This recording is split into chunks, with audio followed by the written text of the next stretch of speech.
They say war is hell. Ain't war hell?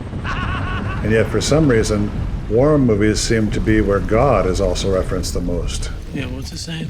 If God's on our side, who the hell could be on theirs? I know faith can be just as present in other films, But he who does God's will is gonna live forever.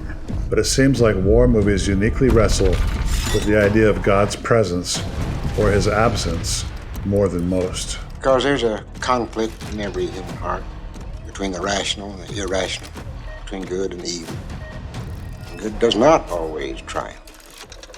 Sometimes the dark side overcomes what Lincoln called the better angels of our nature. Does God intervene, or is he silent? Is there meaning in suffering? Is there justice? Do you believe in a life after this one? Not a chance in hell. Because war forces characters, and by extension us as an audience, to confront faith in ways that everyday life doesn't. I don't know how I'm gonna live with myself if I don't stay true to what I believe.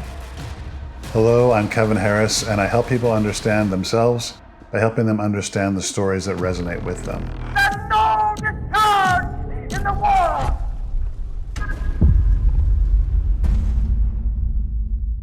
Recently, I felt like cheering myself up by watching some Holocaust and war movies, and surprisingly, it didn't help. But seriously, I was watching The Pianist, which, don't let the title fool you, it doesn't involve a lot of piano playing in the movie. And it's terrible that this movie is based on a true story. What people can do to each other is horrifying. The movie is 2.5 hours of atrocity after cruel atrocity, until finally, and I should say spoiler alert here, the main character, a weak and starving Polish-Jewish man hiding in the ruins of a bombed-out neighborhood, is discovered by a German officer, and instead of killing him, feeds him. When he thanks him, Ich weiß nicht, wie ich Ihnen danken soll. the officer simply replies, Danken Sie Gott nicht mehr. "It's a moment that stops you in your tracks." After witnessing so much godlessness, so much proof that evil exists, we're suddenly reminded that kindness exists too. Even in the darkest depths of history, faith doesn't die. It lingers in the most unexpected places, and on both sides of any war. War movies don't just show us brutality, they show us the reckoning that follows. The moments where people either cling to faith or lose it entirely. In Forrest Gump, Lieutenant Dan is a man at war, not just with the Viet Cong, but with God himself. Before the war, Lieutenant Dan believes in destiny, that he's supposed to die in battle like his ancestors. But Forrest saves him, leaving him crippled, bitter, and furious at a God who didn't let him die a hero. That's all they ever talk about. Jesus this and Jesus that. Have I found Jesus? Now, if I accept Jesus into my heart, I'll get to walk beside him in the kingdom of heaven. Did you hear what I said? Walk beside him in the kingdom of heaven. Well, kiss my crippled ass. God is listening. What a crock of shit. A turning point comes when he's on a shrimp boat with Forrest during a violent storm, screaming at God in rage. And yet, after the storm passes, so it seems does his anger. He never actually said so, but I think he made his peace with God. War shattered Lieutenant Dan, but it also forced him to confront his faith. He spent years running from God only to realize that maybe God was there all along. Lieutenant Dan. In The Thin Red Line, some tough questions are asked. Do you imagine your sufferings will be less because you loved goodness, truth? Does a belief in God protect you from the brutalities of war? No matter how much training you got, how careful you are, it's a matter of luck whether or not you get killed. Make no difference who you are. This is the harsh reality of war. Faith may give you strength, but it doesn't stop bullets. It doesn't guarantee survival. The only things that are permanent is dying and the Lord. That's it.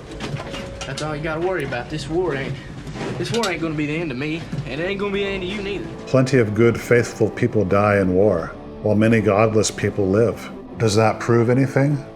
Only that war is horrible for everyone involved. How come they all have to die? I can stand right here. I stand right up and nothing happens to me! Faith may not protect you from death, but it may protect you from yourself and from despair. Or the loss of faith may do the opposite. It may leave you feeling abandoned, questioning everything. Pan's Labyrinth is a war movie disguised as a fairy tale. The Spanish Civil War rages, and young Ophelia is trapped in a world of violence, cruelty, and despair. But she believes in something more. She believes in a hidden world, a world where she's not just a scared little girl, but a princess with a divine destiny. In the film's heartbreaking ending, she dies.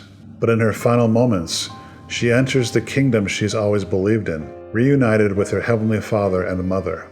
The film never tells us if it's real or just the fantasy of a dying child. But either way, her faith carries her through the nightmare of war. And in the end, that faith gives her peace.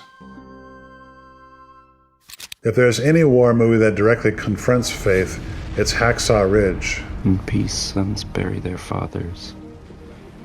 In war, fathers bury their sons. You want to stop spouting that crap, huh? And don't help none. Based on the true story of Desmond Doss, the film follows a soldier who refuses to carry a weapon. A devout Seventh-day Adventist, Doss strongly believes in the commandment, "Thou shalt not kill." But he also believes in serving his country. So instead of taking life, he chooses to save it, becoming a combat medic. His fellow soldiers mock him, beat him, and call him a coward, because in war, refusing to kill makes you a liability. But when they reach the Battle of Okinawa, everything changes. What is it you want of me? I don't understand.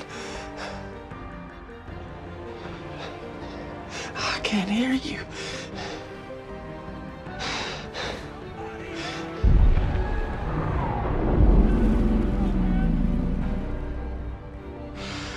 All right.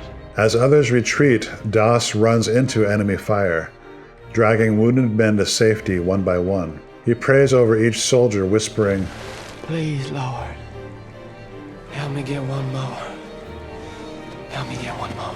By the end of the battle, he has saved 75 men, without ever firing a single shot. Even the men who once mocked him stand in awe, realizing that his faith wasn't weakness, it was strength. Unlike other war films where faith is shattered, Hacksaw Ridge shows a man whose faith never wavers, even in the most violent of places. So why does God seem to show up more in war films than in any other genre? Maybe it's because war is a crucible.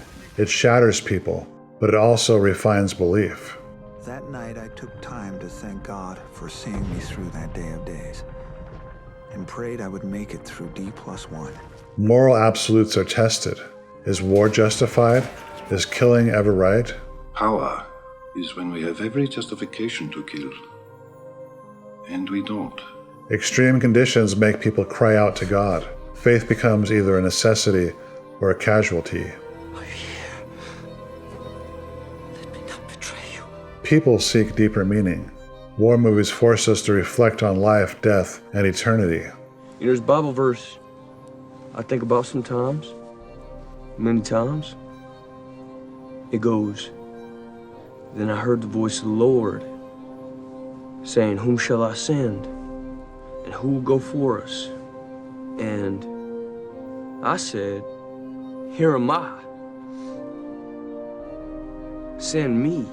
War may be hell, but for many it's also where God's presence is most sought out and questioned. So maybe the real question isn't why is God referenced in war movies, but instead, why does it take hell to cause us to search for heaven? Have you found Jesus yet, Dunk?